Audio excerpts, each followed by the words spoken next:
All right, I just completed a client call with an individual who took my service, and he was promised a very lucrative job in the Middle East. He has requested me not to share specifically because he's new to this. He's kind of afraid.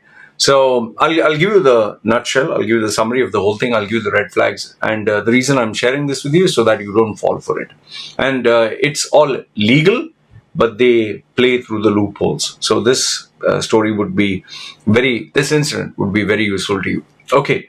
Long story short, if you see me thinking, it's me not trying to give you specific details. Okay. So the guy is based overseas. He's abroad. He's a citizen, Indian guy, but went abroad, got the citizenship. Well respected engineer. And he got this job offer, you could say, from Dubai or Saudi or Qatar.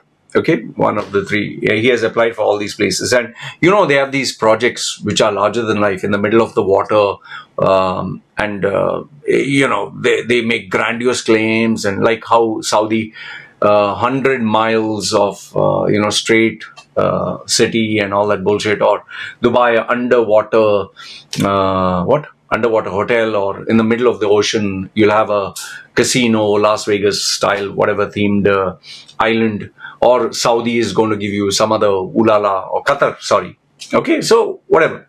So he was promised, he was told about this project, which the ruling family or the government has guaranteed has to be delivered to the clients. Okay, so work will go on, and it's not a fake job.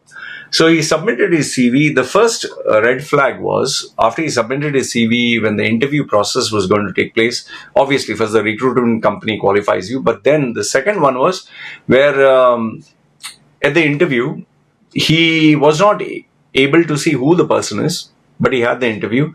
And when he asked, I cannot see who I'm talking to, he said, no, we are just trying to pre-screen or qualify you. So he was like, this is strange. It's okay.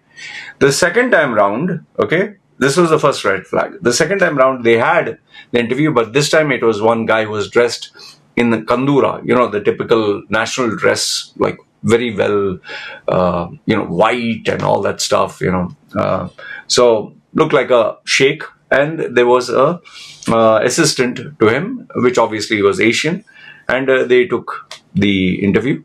The third was with the HR. Okay, HR senior person, and giving all the benefits if you do join. Now, I'll explain why this was a red flag. The second red flag was when he was given, they would pay money for him to travel with him and his family to come visit the place, and whether Qatar, Saudi, or Dubai, and they would give him a tour, and then they would show him the workplace and all that. And he was not too sure. Okay, he was not too sure, but he decided, the government is paying for it. What the hell? So family went there. He was stationed in a very nice hotel, 5-star. Family was very happy. Limousine pick and drop and this and that and whatever. And the next following day, he was called to visit the place. The person who represented the company took him in their car, company car, and they had to wait on the shore because it's an offshore in the middle of the ocean. And finally, a yacht came, a very expensive looking yacht, and he and many other candidates or people who had jobs or something, or maybe visitors or maybe clients, whatever, of the project, all of them got in the yacht.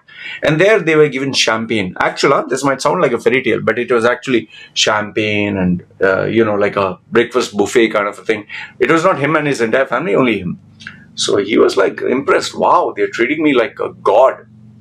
And he had, all the stuff, coffee, tea, champagne, whatever. Okay. This was not early morning, by the way. So you must be wanting champagne early morning, somewhere in the afternoon. So he got down there. He got up to the yacht.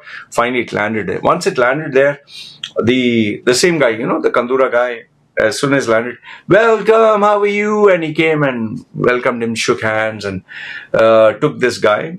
And he took him and showed him the tour of the place. There were a couple of people along with him, and he showed him the various places and all that. And then they divided this crowd into various small sections, like maybe somewhere clients, maybe somewhere something else.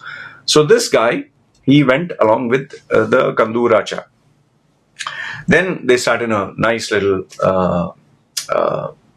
like a restaurant, like a kind of a, maybe it was a place where they would have meetings and all that. But he gave him a nice cup of coffee, this and that, and they were sitting and talking. And he told him what are the perks, the benefits. Okay. And finally, after everything was done, everything is good.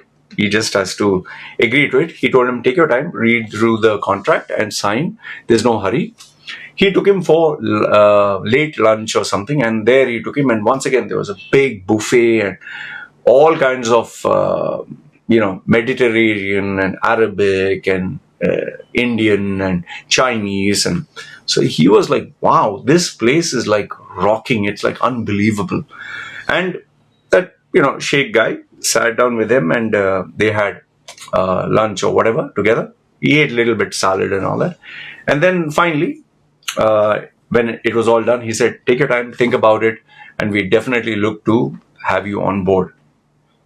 So then this guy, that same person who picked him up that time, he handed over this candidate to him, and he once again went in the yacht. Once again, there was, all nice buffet and music and all that, and he was dropped to the shore. Now, all this was absolutely overwhelming to him. Remember, I told you, he was an Indian guy, but he traveled abroad at a very young age. He lived abroad, but he never saw anything like this. He's an accomplished chap, very senior guy. Okay, he's not like a $1,000 earning guy. He's earning very big salary. He is at a very senior level. So he found this all very strange. Like it was like, this is like a movie. This is like one of those too good to be true, So he was very confused. His family was very happy, and they were saying, no, you must join. Oh, and they had apparently gone and shown them the school. School is going to be paid, and insurance, everything. And they took them to a nice mall and all that stuff. Okay. So because he found all this a bit overwhelming, and he had to give the answer, sign the document another 2 days or so, he called me up. After he told me this entire story, I told him a very simple thing. I told him, there are plenty of red flags here. And he was wondering what. I said, first is, they took your interview. First is a recruiter. I told him the recruiter makes money only if you sign the dotted line. So the recruiter will make sure that you are presented in a very favorable light, and you have a very good opinion about the employer. Okay, so that's number one. The recruiter doesn't care about you or the employer. The recruiter cares about his or her own commission. The second one is, after they took the interview, first they didn't show you who they are, because they do this with every candidate. And once they feel, they're comfortable, then they show you who they are. So their company is keeping some secrets, because if in case they don't like you, they don't need to continue. Why not be transparent from day one? Okay. And then there were 3 levels. So that clearly shows if you have to get anything done, there are multiple layers. So even if you resign tomorrow or you want to resign, there will be multiple layers. He's saying, I didn't think of it that way. I said, wait, still not over. Then I said, the way they invited you and your family is not normal. That is not how companies employ people. I said, do you see this happening in Australia? Do you see this happening in USA? Do you see this happening in Canada? Welcome, red carpet treatment, limousine service, lunch for the family, tour for the children, and you given VIP treatment. No, unless you're a king or a delegate or a diplomat. This is bullshit. I said, the reason why they're giving this is because nobody is willing to join due to the actual conditions of the company. And they are just trying to make you put your guard down so that you'll be so relaxed, you'll be absolutely convinced to join. He said, yeah, I was a bit taken aback as to what all they're doing. I said, yeah. And then I said, this yacht, this overpriced yacht and buffet, I said, that is not how an employee works. That is not employee. That is a bloody, you're trying to get investors and all that. And I said, because you're applying for a senior level position, they're just trying to show you luxury, glamour, and, just kind of appeal to your weaknesses. Then I said, the guy with the kandura, he came and shook hands with him. I said, that is not how they normally will do things. What do you think? Every day when you come to report to work, the CEO or the director is going to come, welcome, catch your hand and escort you to work? No. And I said, I also told him that what they offered you, the buffet and the expensive 5-course meal or 7-course meal, maybe they do offer all these facilities, but the work pressure will be equally so high, you will not have time to enjoy all this. I said, that is why the guy just had salad, because, he has enough and more headache. So he said, oh, sheesh. And he was not too sure. So I told him, I'll give a very simple, practical way to find out whether they were taking you for a ride or whether it's real. He said, how do I do that? I told him, very simple. I had, because this guy was, a well-paying client. I told him to meet one of my other contacts that was based over there. And I told him, you go with him and take him to that same place. And he knows all this. But he was not sure as to, what are the perks and benefits, but he knows how they treat people. So I said, go with him and you'll get to see what it is really. He said, no, okay, fine. He's saying, but will they catch me? I said, don't need to worry. Just take your passport with you if in case any questions. So he'll take you with him with his company card because he's an actual supplier, a vendor kind of. He said, okay, fine.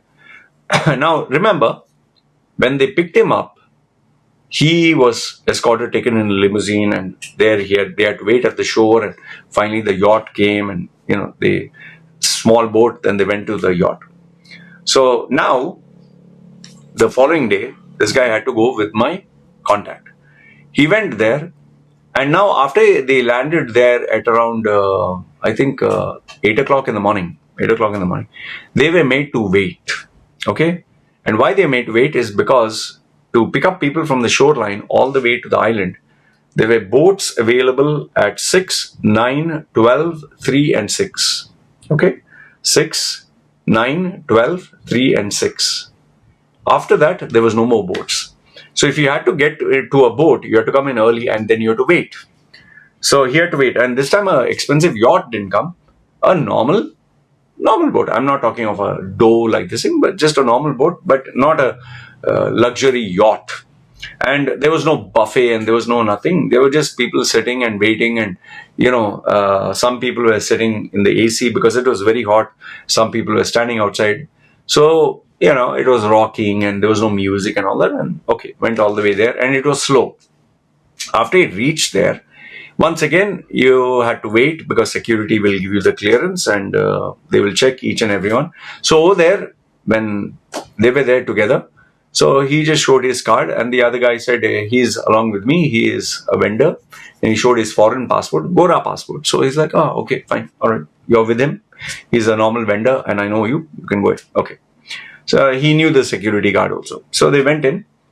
After that, the vendor, he knew one of the suppliers. One of the purchase people. So he asked to meet him. Now over here, when you have to meet a purchase guy, you can't just walk up. You have to wait. So once again, he had to wait and waited 1 hour or so. And finally, when the guy came and he's like, what happened? He had some things he said, I wanted to verify and this and that. And because they knew each other for a very long time, the purchase guy, he asked him, can you just take us to a tour and all that? So he said, can you wait until lunch? Okay. After lunch, I'll take you. So they had to wait another 45 minutes or so. So he said, no problem. I'll just take him around and show him. So finally, when they got free, they decided to show him the project. And the area where this guy was supposed to work it's a very huge, massive place. Huh? It's not the same place where he had stopped.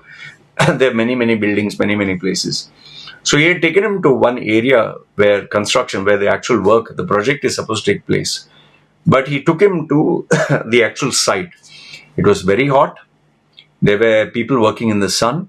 There was no, like butlers, or there was no champagne, nothing. You had to drink water from whatever a cooler is there. There were porta cabins. and it was very difficult to walk. He literally, because this guy came from a foreign country, he couldn't take the heat. He got exhausted. He was nearly going to almost going to faint. And finally, he was sweating like mad. So finally, after he showed him all the areas and everything else, just half an hour or so, then they said bye. And then they had to go back. When they had to go back, once again, had to wait for around 1.5, 2 hours until the actual boat came. And from the boat, they came there. And when they were at the boat, he said, how is it? He said, you have to wait for long hours. This guy who's a purchase guy, he sometimes is not able to come home. He asked him, what if there's an emergency or, hospital or something? Saying, you have to wait. There is no way. There's no helicopter pick and drop service. You have to wait. So he said, can there be casualties? Of course. He's saying that's part of the job. And what's more is, the purchase guy who he met, it seems that sometimes these guys sleep over there overnight because there's so much of pressure for the project. Then he asked him, why the hell do they work so much? He's saying, yeah, because the money is good. Money is good, but you have to work like a slave. And he also mentioned, how is it, 5 days a week? He said, there's no 5 day a week, and it's only 5 day a week for the top Arabs and the upper management.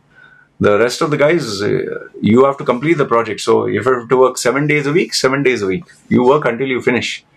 And why do people work there? Can't they protest? You can't protest. This is not a democracy. And if you don't like, cancel and go home. So are you going to uproot your entire life and your family and go back home? No. And the salaries that they offer you, you'll never get anywhere. So that is why they stick around. He was so exhausted by the time he reached home, and the temperature in these Middle East countries are too high. He was completely, almost like he was just dehydrated completely.